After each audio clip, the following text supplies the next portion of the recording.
Bonjour à tous, on se retrouve pour notre 5e émission avec Timothée sur le thème de l'eschatologie. Bonjour Timothée. Bonjour Benjamin. Merci de nous éclairer sur ces petits points. Alors justement, on avait parlé d'enlèvement la semaine dernière et tu nous avais bien dit que c'est Dieu qui nous enlève tout simplement. Il ne faut pas chercher midi à 14h, il nous enlève et il nous amène dans la demeure de notre Père en nous ressuscitant. Et puis aujourd'hui, tu voulais parler des 3 positions principales voilà, Oui, je te laisse parce que c'est des gros mots là que tu vas nous dire.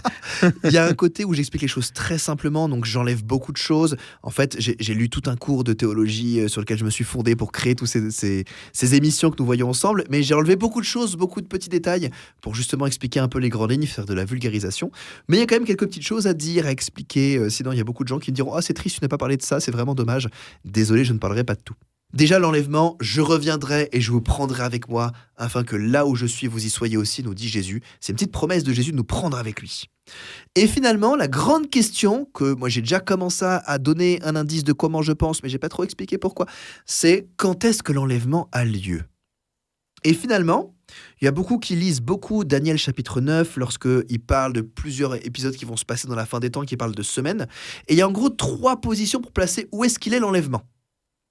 Il y en a qui sont pré-tribulationnistes, c'est-à-dire que l'enlèvement se fera justement juste avant la grande tribulation. Là, je vous rappelle, c'est les moments de grande difficulté de la fin des temps. On a fait une émission là-dessus, la grande tribulation, c'est juste des moments où c'est difficile, juste avant la fin du retour de la fin des temps, du retour de Jésus. En gros, la Bible parle d'une grande tribulation et donc l'enlèvement aurait lieu juste avant. C'est ça.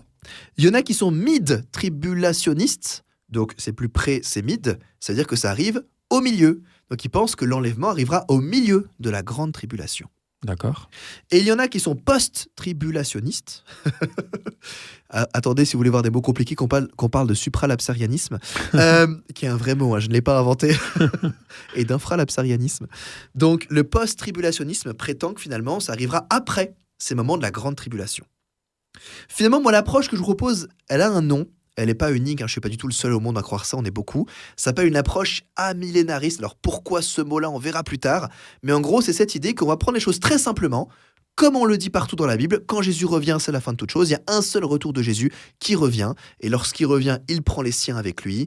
Et après, c'est le jugement final. Et juste avant cette période-là, il y a eu la tribulation, c'est-à-dire des moments difficiles. La fin du monde. Est-ce que pour le moment, c'est clair pour tout le monde ? Tout le monde me suit bien. Ça va pour toi, Benjamin ? Moi, j'aimerais en tirer une application pour nous. Ce qui est intéressant, c'est que Jésus vient chercher ses enfants, vient nous chercher lui-même et ne laisse pas ici-bas.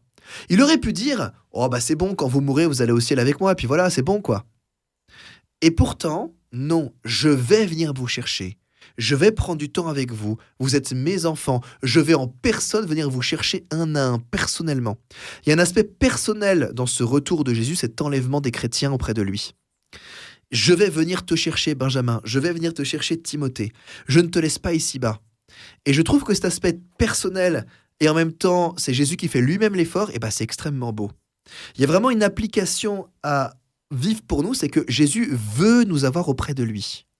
Il a vraiment eu cette volonté de tout faire pour mourir à la croix, pour nous sauver de nos péchés, et nous permettre d'aller auprès de lui, et vient lui-même nous chercher. Il a hâte. C'est comme s'il avait presque plus hâte, lui, que ce soit la fin du monde, que nous. Nous, on vit notre vie, mais lui, il a hâte de venir nous prendre pour nous amener chez lui. Un peu comme moi, j'aime bien quand les gens viennent chez moi préparer un bon repas, prendre un petit peu le temps de bien faire les choses. Et c'est un peu comme si j'avais hâte que les invités arrivent pour enfin goûter le repas que j'aurais préparé. C'est un petit peu ça. Il a hâte de venir nous prendre, dire « Ah, je vais venir te chercher, viens avec moi, viens chez moi, viens goûter à ce que je t'ai préparé. » Donc il y a vraiment une application pratique extrêmement belle à l'enlèvement, dont on ne parle pas beaucoup quand on parle d'enlèvement. On est très technique. Alors il est où techniquement l'enlèvement ? Est-ce qu'il est avant, après ? Et on parle de technique, on parle du fait que Jésus reprend les siens avec lui, mais on ne parle pas de cette réalité. Jésus veut personnellement prendre chacun des chrétiens, les prendre par la main, les amener auprès de lui. Moi, je trouve ça tellement beau. Je te remercie pour ces interprétations parce qu'elles montrent que les choses sont plus simples qu'on ne le croit sur ces questions-là et que c'est peut-être parfois nous qui les compliquons. Et finalement, avec cette interprétation, tous les textes bibliques commencent à se recoller les uns les autres. Par contre, juste une petite question. Ah oui. Pour être un peu critique. L'amillénarisme, j'ai du mal à tu dire. veux un mouchoir ? Donc déjà, pourquoi ça s'appelle comme ça ? Et 2, puisque l'Apocalypse dit qu'il y a une période de 1000 ans comme ça, on a l'impression que l'amillénarisme nie en fait qu'il y a cette période de 1000 ans. Alors, je vais traduire Benjamin pour tout le monde. Certains disent justement qu'il y a d'abord l'enlèvement, puis une période de 1000 ans dont on parle dans Apocalypse chapitre 20, et enfin la grande tribulation, donc les difficultés et le retour de Jésus. Ce qui fait du coup 2 retours de Jésus, un pour ses enfants, puis un pour tout le monde. Bon, moi, ça me pose un peu de problème, parce qu'on dit qu'il revient, pas qu'il revient 3 fois. Mais bref, eh bien, pourquoi amillénariste ? On va en parler plus tard. Je vous fais juste un tout petit spoiler alerte, ou comme on dit en français, je vais divulgacher. Spoiler, divulgacher. Bref, pour vous dire que, en fait, cette idée, tout simplement, de l'amillénarisme, ce n'est pas de dire que le texte il n'existe pas, on va le nier, c'est de dire qu'on comprend mal cette période de 1000 ans, elle ne correspond pas à 1000 ans vraiment physiques. Par exemple, l'amillénariste va dire que cette période de 1000 ans, c'est tout simplement le temps entre la mort de Jésus et son retour. Ouais. Donc finalement, on est dedans. D'accord. C'est ce que va dire l'amillénariste. Il dit c'est une période de temps entre la mort de Jésus et son retour, dans laquelle finalement on est déjà dedans. Ok.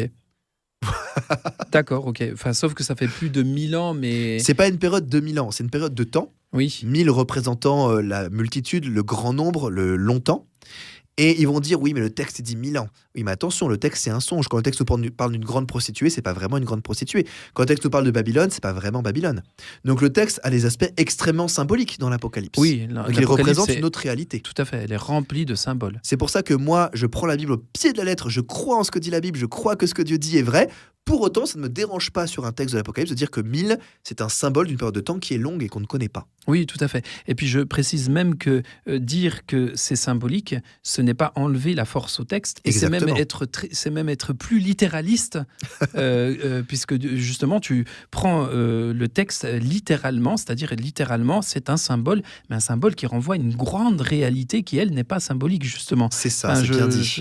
Voilà. C'est bien dit. Mais on est beaucoup plus littéraliste en reconnaissant qu'il s'agit de symboles que quelqu'un qui va dire c'est 1000 ans, absolument 1000 ans, et pas autrement. Moi, je comprends pas des amis qui me disent si tu ne dis pas que c'est 1000 ans, tu as un problème avec la Bible, mais par contre qui n'ont aucun problème à dire que la grande prostituée dans l'Apocalypse ne représente pas évidemment une grande prostituée. On est d'accord que ça représente une autre situation. Ça, je comprends pas. C'est-à-dire qu'il y a des endroits, ils voudront voir du symbolique, il n'y a pas de problème. Quand on parle d'une bête à 7 têtes, ils vont dire « Ah, 7 collines, c'est Rome, par exemple. » J'ai déjà entendu ça, parce que surnomme Rome la ville aux 7 collines. Par contre, à partir du moment où on parle de 1000 ans, ah non, il faut que ce soit vraiment 1000 ans, jour pour jour, vraiment à la minute près, à la seconde près, c'est 1000 ans. Alors que je pense que justement, l'entièreté du texte est remplie de symboles, mais décrit des réalités véritables. Il ne faut pas oublier que l'Apocalypse, c'est un songe.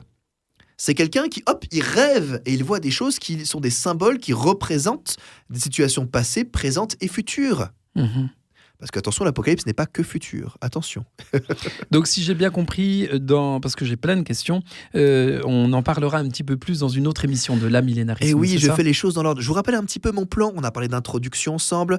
On a parlé de la grande tribulation. C'est vraiment difficile juste avant le retour de Jésus. On a parlé de l'enlèvement, pas secret. Et on parlera bientôt dans prochaines émissions du millénium, c'est-à-dire cette période de 1000 ans. C'est quoi ?